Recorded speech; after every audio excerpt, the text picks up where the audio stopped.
The rain pounded against the windows of the Kingsley, the boutique hotel that had become Sophia James's life for the past 3 years. She tucked a strand of chestnut hair behind her ear as she scanned the reservation list for the evening, mentally preparing for a string of arrivals. The clock on the wall showed 4:52 p.m., her least favorite time of day, when the business travelers typically arrived en masse, irritable from delayed flights and traffic. "Miranda, can you make sure rooms 302 through 310 have the welcome packages?" Sophia called to her assistant, who was arranging fresh-cut lilies in a crystal vase on the reception counter. "Already done," Miranda replied with a smile. "The champagne is chilling for the honeymoon suite too." Sophia nodded appreciatively. The Kingsley wasn't just any hotel in downtown Boston. It was a meticulously restored Victorian mansion with only 40 rooms, each uniquely decorated with period furniture and modern amenities. Sophia had worked her way up from concierge to reception manager in record time, impressing the owner, Mrs. Kingsley, with her attention to detail and genuine care for guests. The front door swung open, bringing in a gust of wind and rain, along with a tall man wearing a soaked trench coat. He carried only a leather messenger bag and had no umbrella. His dark hair was plastered to his forehead, and water dripped onto the marble floor. "Welcome to the Kingsley," Sophia greeted with a warm smile, passing him a plush hand towel they kept behind the counter for such occasions. "Looks like you got caught in the downpour." The man accepted the towel gratefully, his blue eyes crinkling slightly at the corners. "Thank you. I seem to have forgotten that rain exists in Boston in October," he said with a self-deprecating laugh.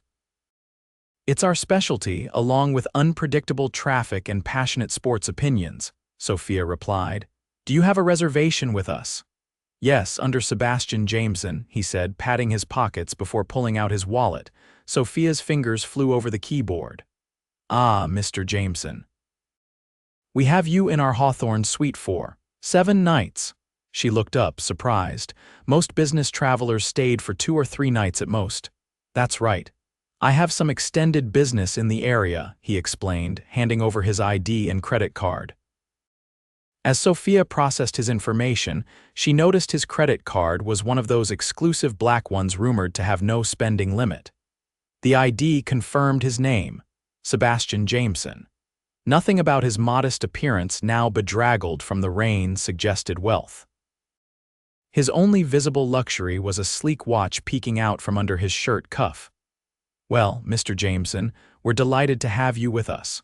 The Hawthorne Suite is one of our finest. It has a separate sitting area and a view of the public garden." She handed him a vintage-style key attached to a heavy brass fob.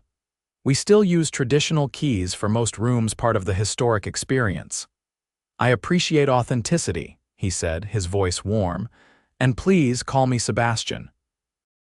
Their fingers brushed as he took the key, and Sophia felt an unexpected flutter in her stomach. She quickly attributed it to skipping lunch during the busy day. "Miranda will show you to your room," Sophia said, gesturing to her assistant. "If you need anything at all, just dial 0 on the house phone." Sebastian thanked her and followed Miranda to the elevator. Sophia watched him go, noticing how his shoulders filled out the damp coat despite his lean frame. There was something intriguing about him, something different from the usual businessmen who stayed at the Kingsley. For the next 2 days, Sophia barely saw Sebastian. According to the staff, he left early each morning and returned late each evening. On the 3rd day, however, she ran into him in the hotel's small library, where she was organizing a wine-tasting event scheduled for the following evening.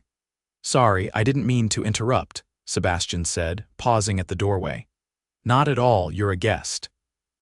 "Please come in," Sophia replied, moving some wine glasses to make space. "Are you enjoying your stay so far?" "Very much. Though I feel I haven't taken advantage of all the hotel has to offer." He gestured to the rows of books lining the walls. "I keep meaning to browse the collection." "You should join us tomorrow evening.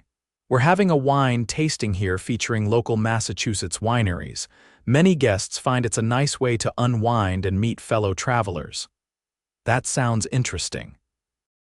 I might do that, he said, running his fingers along the spine of an old leather-bound book.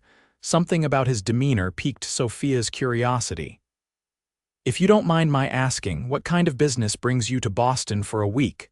Most of our guests are in and out in a couple of days. Sebastian hesitated before answering. I run a company based in Seattle. We're looking at potentially opening an East Coast headquarters. That sounds exciting. What industry? Again, that slight hesitation. Sustainable energy solutions. Now you've actually made me interested in business talk, Sophia laughed. I've been trying to convince Mrs. Kingsley to install solar panels, but she's worried about disrupting the historical aesthetics. Sebastian's eyes lit up. There are actually some great options for historic buildings now. Panels that can be designed to blend with slate roofing, or even solar tiles that mimic traditional materials. Their conversation flowed easily after that, moving from renewable energy to architecture preservation to their favorite spots in Boston. Sebastian mentioned growing up in a small town in Washington state, working his way through college and eventually starting his own business. And you? Have you always been in the hotel industry? He asked. Sophia shook her head. I studied art history in college, actually. I took the concierge job temporarily after graduation to pay the bills while I looked for museum work. But I fell in love with this place, the history, the people who come through. Each day is different. You're good at it, Sebastian said. I've stayed in hotels all over the world, and there's something special about how you run this place. Sophia felt herself blushing. I just manage reception. Mrs. Kingsley is the real mastermind. Leadership trickles down, he said with a knowing smile. I should let you finish setting up. Thank you for the conversation. After he left, Sophia found herself smiling as she arranged the wine glasses. Sebastian Jameson was refreshingly unpretentious for someone who clearly had means. He listened attentively and spoke thoughtfully, qualities that seemed rare these days. The next evening, Sophia was pleasantly surprised when Sebastian appeared for the wine tasting.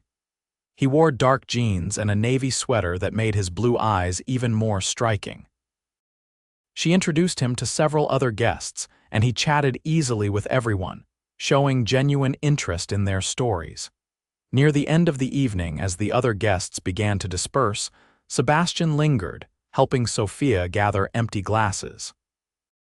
You didn't have to stay and clean up, she said, touched by the gesture. I don't mind. Besides, I didn't get to talk much with you, the hostess. They worked side by side, their conversation picking up where it had left off the day before. When everything was put away, Sophia hesitated, not wanting the evening to end. There's a little dessert place around the corner that stays open late, she said impulsively. They make the best chocolate soufflé in Boston, if you're interested. Sebastian's smile widened. Lead the way.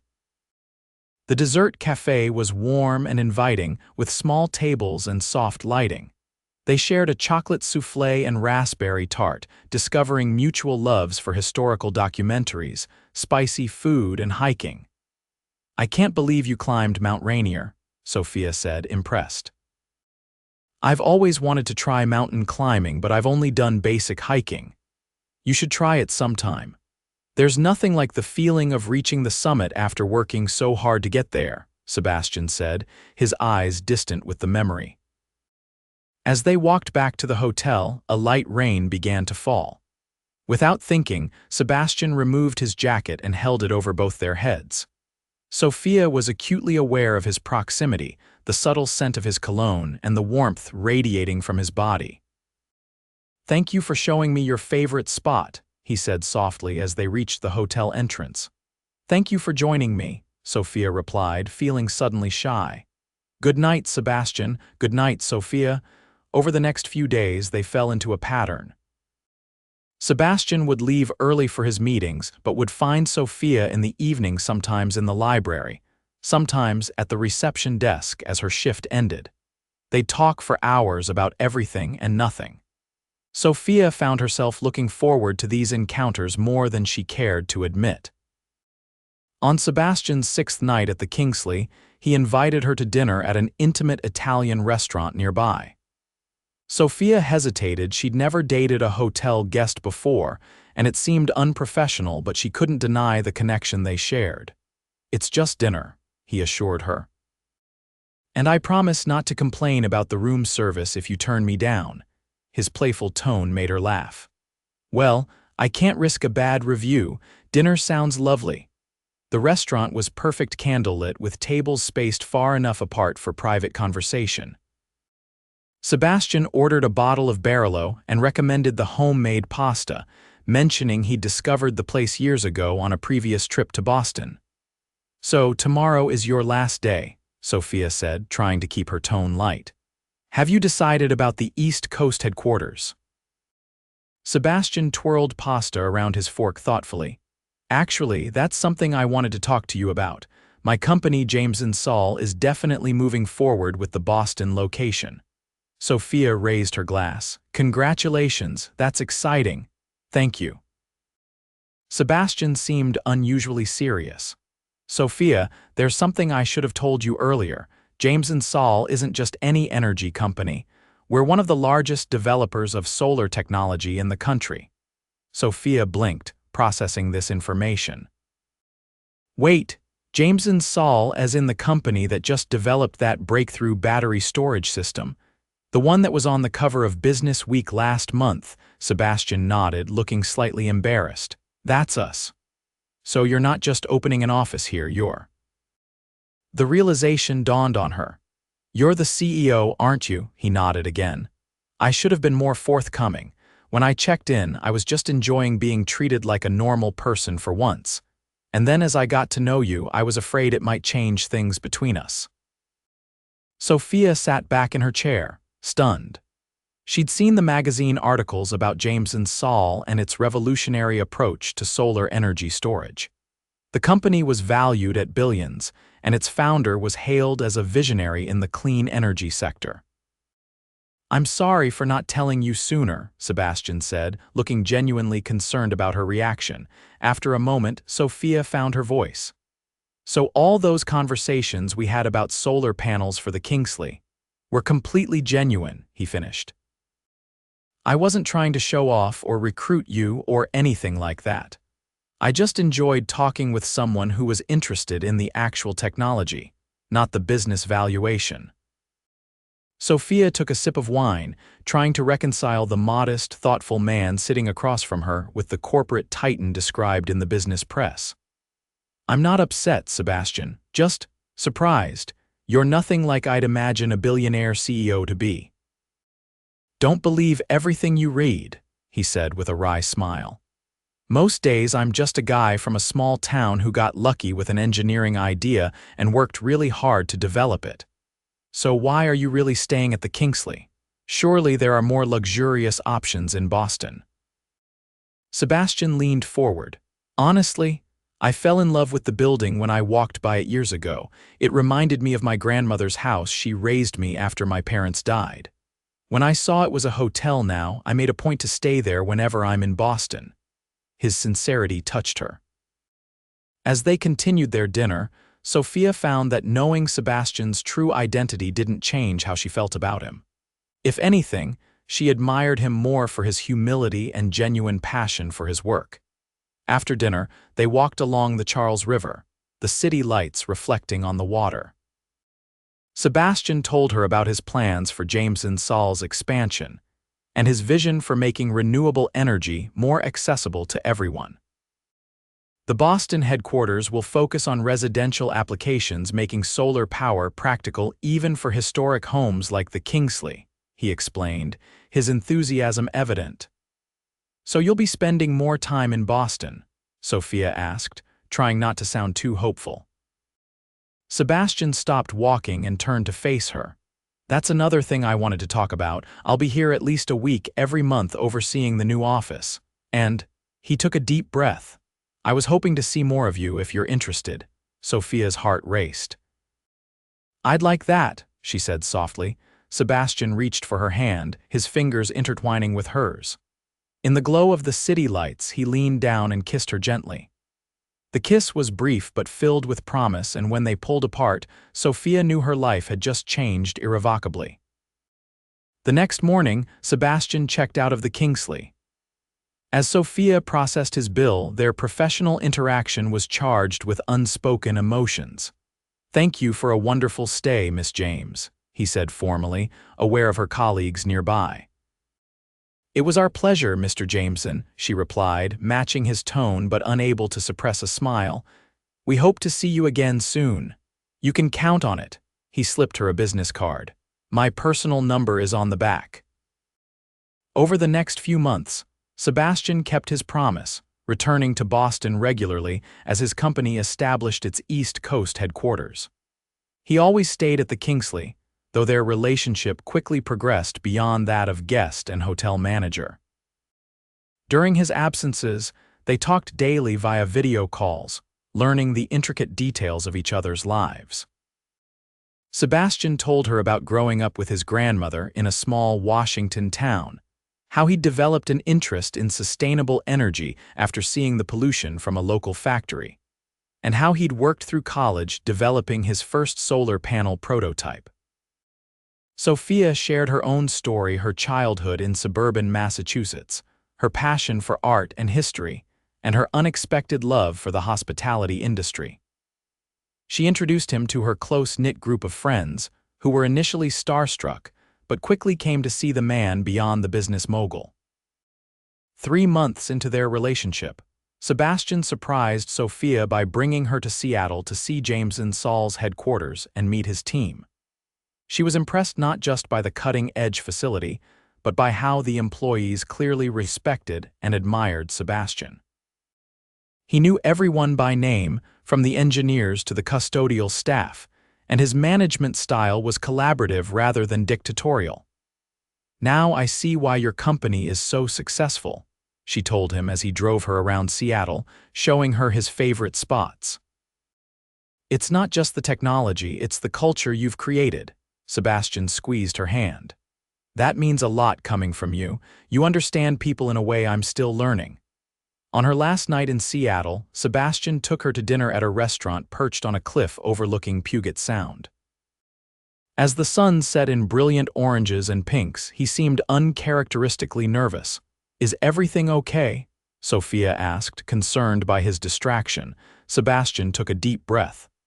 "More than okay. Sophia, these past months have been the happiest of my life. Before I met you, I was completely consumed by work. My company was my whole identity. And now I know there's so much more to life." He reached across the table for her hands. "I know it hasn't been long, but when you know, you know. I love you, Sophia James." Tears welled in her eyes. "I love you too, Sebastian. I've been thinking a lot about the future," he continued. "About us, about what matters most in life." Sophia's heart pounded as Sebastian reached into his pocket and pulled out a small velvet box. He moved to her side of the table and knelt beside her chair. "Sophia James, you've shown me what true happiness feels like. Will you marry me?" The ring inside the box was stunning, a vintage emerald surrounded by diamonds in an antique platinum setting. But more beautiful than the ring was the love shining in Sebastian's eyes. "Yes," she whispered, tears flowing freely now. "Yes, I'll marry you." They were married 6 months later in the garden of the Kingsley, with Mrs. Kingsley herself insisting on hosting the intimate ceremony. Sophia wore a simple ivory gown that Sebastian said reminded him of when he first saw her at the reception desk. Their vows were personal and heartfelt, each promising to support the other's dreams and passions. After a honeymoon touring the historic villages of Italy, they settled into a rhythm of splitting their time between Boston and Seattle. Sebastian opened a third Jameson Saul office in Europe, but delegated more responsibility to his executive team, ensuring he never spent more than a week away from Sophia. True to his word, Sebastian worked with Mrs. Kingsley to install custom-designed solar panels on the Kingsley that preserved the historic aesthetic, while significantly reducing the hotel's energy costs. The project became a model for other historic buildings in Boston, earning awards for innovation in preservation. Sophia continued working at the Kingsley, eventually becoming the general manager when Mrs. Kingsley decided to semi-retire. Under Sophia's leadership, the hotel expanded its sustainability initiatives and became known as one of the most eco-friendly historic hotels in the country. A year after their wedding, Sebastian surprised Sophia with the purchase of a historic brownstone just blocks from the Kingsley. He hired restoration specialists to preserve its original features while incorporating sustainable technologies throughout. "Now you can walk to work," he told her as he gave her the keys. "And we'll have room for our future family." That future family began sooner than they expected. 3 months after moving into their new home, Sophia discovered she was pregnant. Sebastian's joy was boundless. He immediately began reading every parenting book he could find and converting one of the brownstone's rooms into a nursery. "You want to know if it's a boy or girl?" the doctor asked during Sophia's 20-week ultrasound. Sebastian and Sophia exchanged a look and nodded in unison. "It's a girl," the doctor announced, pointing to the screen. Sebastian squeezed Sophia's hand, his eyes misting. "A daughter," he whispered. "I hope she has your heart." "And your vision," Sophia added. They named her Eleanor, after Sebastian's grandmother, and she was born on a snowy December morning with a full head of dark hair and bright, curious eyes. Sebastian took 3 months of paternity leave, setting a new standard at his company and making headlines in the business world. With Eleanor's arrival, their lives changed in all the beautiful, chaotic ways that new parenthood brings. Sebastian would often bring Eleanor to the Kingsley in a baby carrier, proudly showing her off to the staff and regular guests who had watched Sophia and Sebastian's love story unfold. On quiet evenings, they would sit in their brownstone's library, Sebastian working on new solar technology designs while Sophia planned hotel events, with Eleanor sleeping peacefully nearby. In these moments, Sophia would often think back to that rainy day when a soaked Sebastian Jameson had walked into her hotel, not revealing that he was checking in for much more than just a week's stay. 2 years later, as they celebrated Eleanor's 2nd birthday in the garden of the Kingsley, Sophia watched her husband chasing their laughing daughter around the fountain. Mrs. Kingsley sat beside her, her eyes twinkling.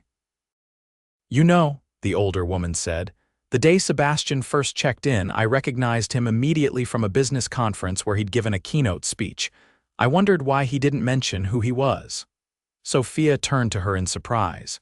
"You knew all along," Mrs. Kingsley nodded, smiling. "I saw how he looked at you that very first day and how you looked at him. I figured he had his reasons for staying quiet. Why didn't you say anything?" "Some journeys are meant to unfold naturally," Mrs. Kingsley said, patting Sophia's hand. "Besides, I had a feeling he was checking in for much longer than a week." Sebastian approached with Eleanor in his arms, the little girl's face bright with excitement. "What are you two conspiring about?" he asked, sitting beside Sophia.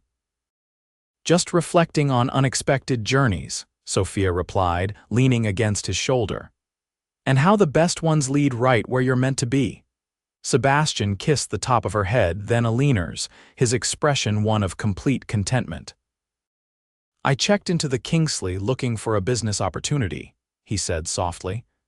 "I never imagined I'd find everything I never knew I needed."